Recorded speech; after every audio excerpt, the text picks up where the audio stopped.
अस्सलामु अलैकुम नाज़रीन, JN न्यूज़ HD के साथ मैं हूं नाइला भट्टी। नजर डालते हैं आज की अहम खबरों पर। रुख करते हैं पाकपतन का। साबिक additional attorney general member Pakistan bar council और उम्मीदवार बराए सदर bar Lahore high court Chaudhry Ishtiaq Ahmed Khan advocate supreme court का दौरा पाकपतन, दरबार बाबा फरीद पर हाज़री, फूलों की चादर चढ़ाई, मुल्की सलामती के लिए दुआ की। मरूफ कानूनदान मलिक फ़ारूक अहमद एडवोकेट ने दस्तारबंदी की।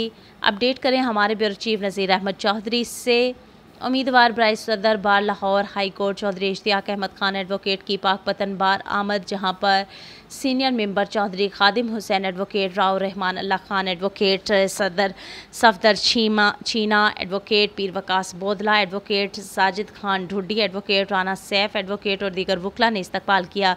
इश्तियाक अहमद खान एडवोकेट ने डिस्ट्रिक्ट बार का दौरा किया और वकला से मुलाकात की। मीडिया से गुफ्तगू करते हुए इश्तियाक अहमद एडवोकेट ने कहा कि इंशाअल्लाह वकला भाइयों के तमाम मसाइल को तरजीही बुनियादों पर हल करेंगे। दौरा के बाद मलिक फ़ारूक अहमद एडवोकेट की जानिब से इश्तियाक अहमद खान साहिब के एजाज़ में शाइया दिया गया।